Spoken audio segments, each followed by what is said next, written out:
महंगाई का एक और बड़ा झटका आपके दरवाजे तक पहुंच चुका है, क्योंकि भारतीय रुपया ऐसी रफ्तार से गिर रहा है कि अब पूरी अर्थव्यवस्था पर इसका असर दिखने लगा है। पिछले 5 महीनों में भारतीय रुपया डॉलर के मुकाबले 6% से ज्यादा कमजोर हो चुका है, जबकि इसी दौरान पाकिस्तानी रुपया और चीनी युआन मजबूत हुए हैं। इसकी सबसे बड़ी वजह है कच्चे तेल की बढ़ती कीमतें, क्योंकि भारत अपनी जरूरत का ज्यादातर तेल विदेशों से डॉलर में खरीदता है। इसके अलावा विदेशी निवेशकों ने भारतीय बाजार से लाखों करोड़ रुपए निकाल लिए हैं, जिससे डॉलर की मांग और बढ़ गई। विशेषज्ञों का कहना है कि वैश्विक तनाव, तेल संकट, विदेशी निवेश में गिरावट और बाजार में फैली अनिश्चितता ने मिलकर रुपए को कमजोर कर दिया है। इसका सीधा असर पेट्रोल, डीजल, इलेक्ट्रॉनिक्स, विदेश यात्रा और कई जरूरी चीजों की कीमतों पर पड़ सकता है। यानी रुपया सिर्फ एक आंकड़ा नहीं है, बल्कि यह आपकी जेब से जुड़ा ऐसा मामला है जिसका असर आने वाले दिनों में और ज्यादा महसूस हो सकता है।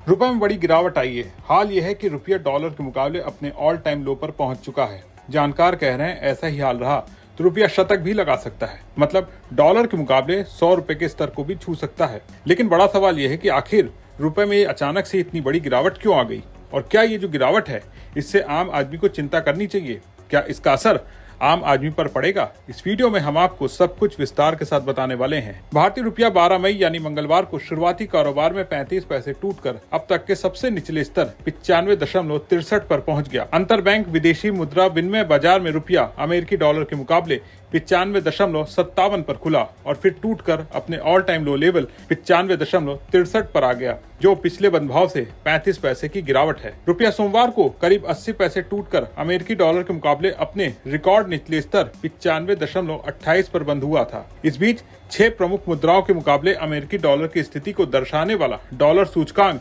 0.19% की बढ़त के साथ 98.14 पर रहा।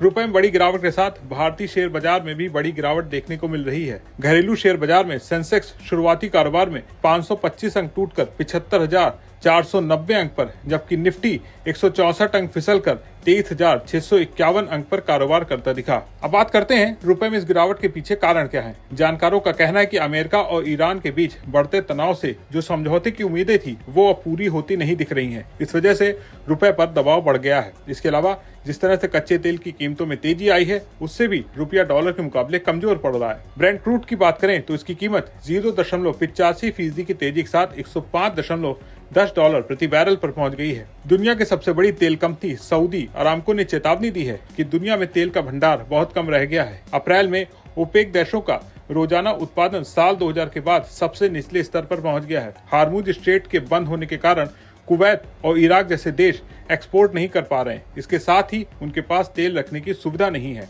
इसके अलावा विदेशी निवेशकों की बिकवाली भी एक बड़ा कारण है रुपए में गिरावट के पीछे। विदेशी संस्थागत निवेशक ने 11 मई को भारतीय बाजार में 8,437 करोड़ रुपए के शेयर बेचे। ईरान युद्ध शुरू होने के बाद से विदेशी निवेशक भारतीय बाजार से $20 अरब से ज्यादा निकाल चुके हैं। इससे रुपए पर दबाव बढ़ा है। इस साल रुपए की कीमत में 6.5% की गिरावट आई है और ये एशिया में सबसे खराब प्रदर्शन करने वाली करेंसीज में शामिल है। तो कुल मिलाकर कच्चे तेल की कीमतें आसमान पर हैं। विदेशी निवेशकों की बिकवाली रुकने का नाम नहीं ले रही और इन सबके बीच विदेशी मुद्रा भंडार में भी गिरावट आई है। लेकिन इसके बावजूद रुपए में गिरावट जारी है।